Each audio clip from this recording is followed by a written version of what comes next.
D'abord dañuy jëkk sant yàlla julli ci yonent bi sallallahu alayhi wa sallam sant sëriñ suñu sëriñ Seydi Aboubacar Sy di ñaan yàlla yal na yàlla yokk leeram te taaf ñu ci barkeem di nuyu nag askanu Sénégal yëpp mais balaa may sori réew mi dafa am fu mu toll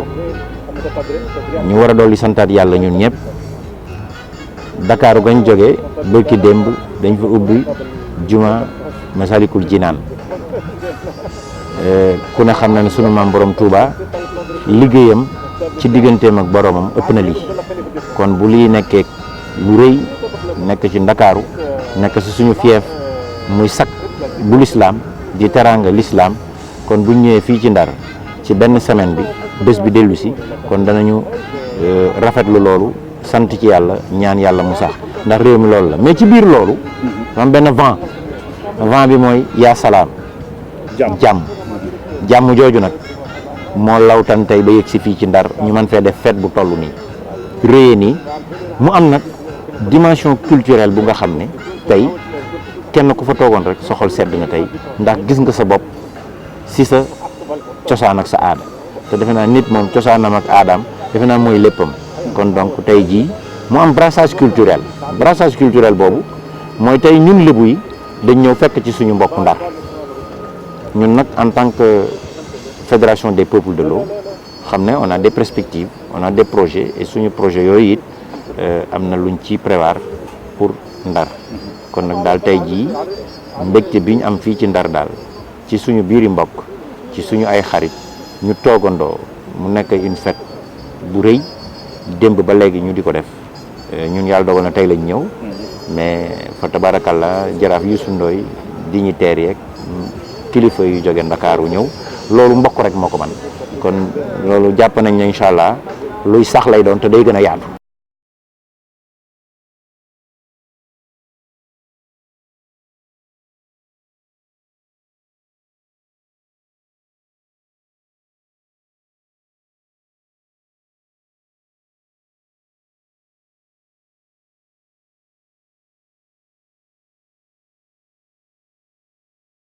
xam nga loolu moo tax ñu naan brassage culturel te ñun dafa bokk ci suñu rôle dëkki ndox yëpp tey suñu mbokk cubala yi loolu ñoom beneen xeetu feet la ñuy def ñun lébu yi gis nga joow bi ñuy joow toog la li nga suñu mbokk Guet Ndar yi joow bi ñuy joow taxaw la ak dëpp gaal dem donc loolu lañ tudde brassage culturel nga gis tey groupe bu Ndaw Rabine ñëw Ndaw Rabine ñu way wayu lébu donc tey jii ñu way wayu doom Ndar donc kon brassage culturel boobu jàpp naa ne lu war a gën a yaatu la donc te incha allah ñun en tant que fédération des peuples de l'eau am na projet yu ñu ci am na xalaat yu ñu ci am te incha allah am na lu ñu prévoir pour Ndar. kon yaa ngi xalaat dem booru Podor. mais bien sûr parce que dem nañu Foundiougne donc dañuy dem Casamance dans le sud te dañuy dem ba le maire de Bakel nous a reçu ñu ngi koy nuyu de passage ba nga xam ni. dugg nañu dem fépp foo xam ne am na ndox rek mbaa mu nekk dex mbaa mu nekk foo xam ne mën nañ fa def festivité culturelle rek bëgg nañ def parce que brassage culturel la ñu wax et donc réew mi yëpp lañ bëgg wër incha allah seet ñëpp kenn ku ne ñu jox la nga xamante ne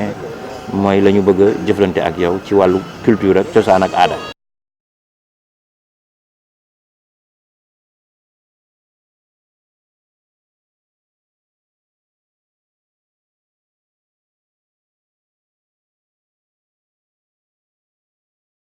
waaw mën nañ ci lancer tuuti parce que rawante gaal bi ñu def tey boo seetee ñetti gaal rek ñoo ñëw. Ngor Wakaam Yoff xëy na démonstration rek lañ doon def ndax mënul woon doon rawante ndax gaal yi dañu léematoo jàpp nañ ne incha allah ñu ngi koy waxtaanee ak équipe bi nekk Ndar ak doomu Ndar yi nga xam ni suñuy mbokk lañ te yëf yi intéressé leen am na séminaire bu ñu bëgg a organiser ak ñoom incha allah à partir de ce séminaire là si la ñuy lancer nag le projet. parce que projet bi moom leer na ci suñu bopp ba pare brassage culturel la dañ bëgg a ñëw fii ñetti fanu Ndar yoo xam ni dañuy indi groupe bu Ndaw Rabine yëpp ñu nekk fi gaal yi nekk fi ñu ko defee ñu ànd ñun ñëpp nag def fête bu rëy dans le cadre de la fédération des peuples de l'eau incha allah sous peu de temps. kooku danañ ko waxtaanee ak ñi nga xam ne ñooy autorité Ndar yi aussi.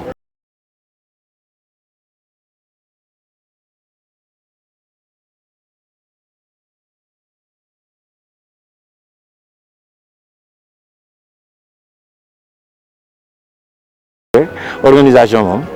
déjà nous am nañu ay structures d'événementiel yu nga xam ne buñ doon def loolu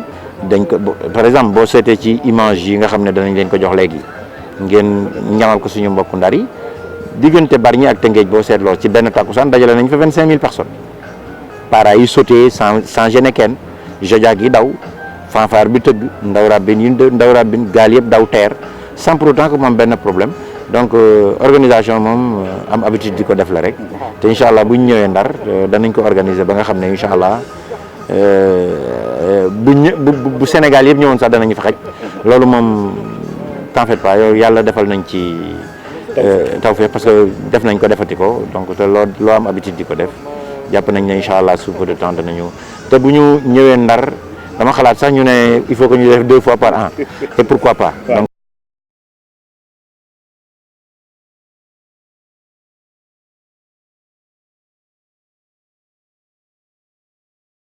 parce que ci li ñu liggéey mooy tey boo seetee ci biir fédération bi ay généraux ngi ci ay colonels de l'armée ñu ngi ci ay professeurs d'université ñu ngi ci ñoo yore comité scientifique bi gis nga am na ay journalistes bi am na magistrat am na des avocats donc ba nga xam ne ci wàllu administratif ak wàllu juridique ak wàllu organisation et y a des banquiers aussi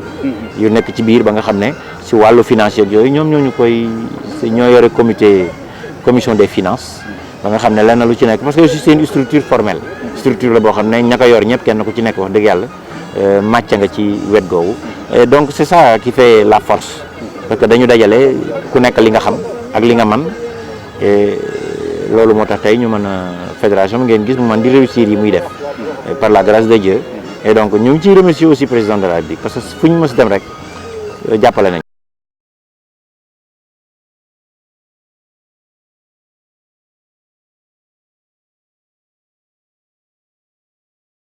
xam nga Sénégal nag amuñu culture jaay produit télé parce que ñi def événementiel yëpp en fait duñu ay spécialiste ci affaire communication mais ñun boo xoolee li ma la junj léegi on a des spécialistes te boo seetee bi ñuy def régate bi mujj dañu fay gaal bi gën a tuuti liñ ko fay dañ ko fay 1,1 million donc on a payé les rameurs kenn ku ci nekk képp ku téye joow dugg ci biir gaal gi rek yor nga 5000 donc le budget c'était 148 millions de budget donc mooy régate bi ñu def à Bargny donc sur le plan organisationnel donc loolu moo lancé régate nii ba tey sax ay gaal mën a am mais lii amul woon il y a 2 ans ay gaal amatul woon. kon yow gëm nga ni.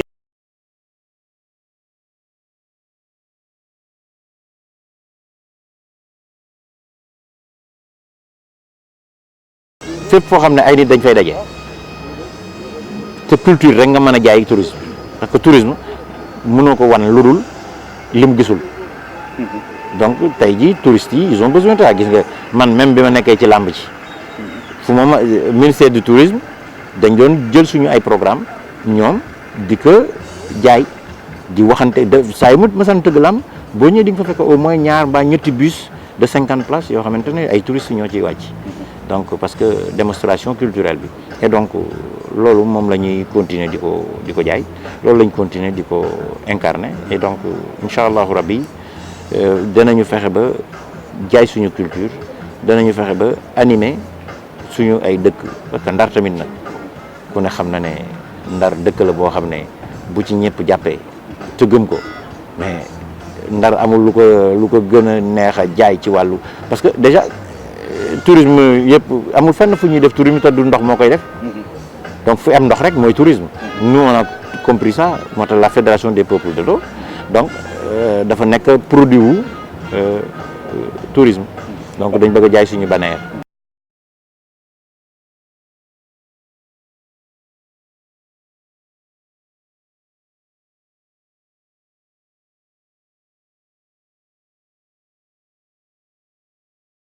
boo seetee sax ci bël gi ñëwoon nañ fi seet si leen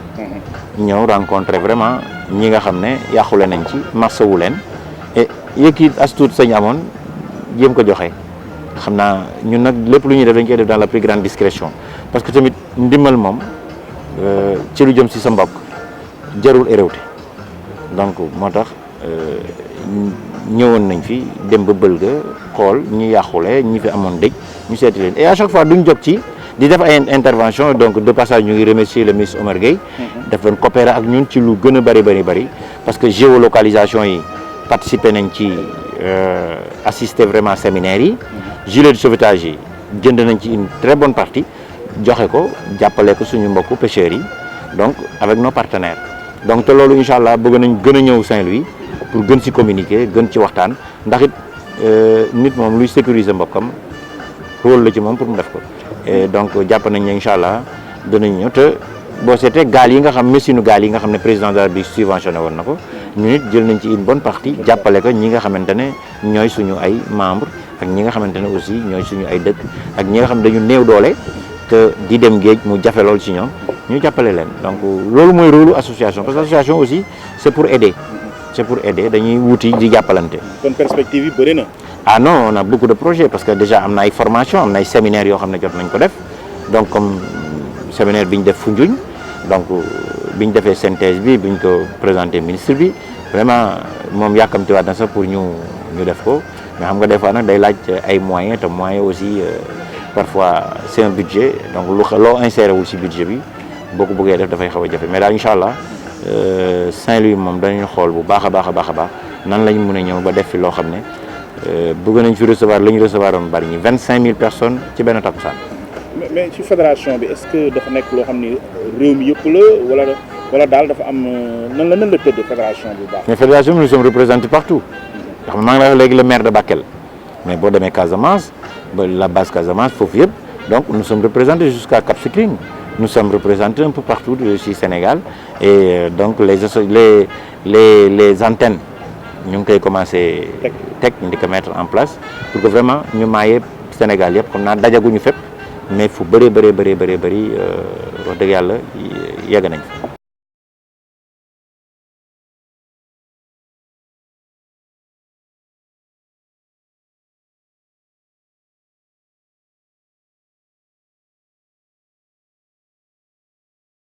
bàyyi làmb. xanaa dafa doxul wala. noo xam nga lenn lu ne étape la. te lenn lu ne aussi ay at a koy def am na loo xam ne it moyen moo koy def defe naa ne amatul dara lu may prouver ci làmb et bi may ñëw ci làmb challenge bi mooy woon àndaale culture et donc fexe naa ba jël culture dugal ko ci biir làmb kon man defe naa ne amatul dara lu may prouver donc ma gis ne aussi jafe-jafe yi bari na ci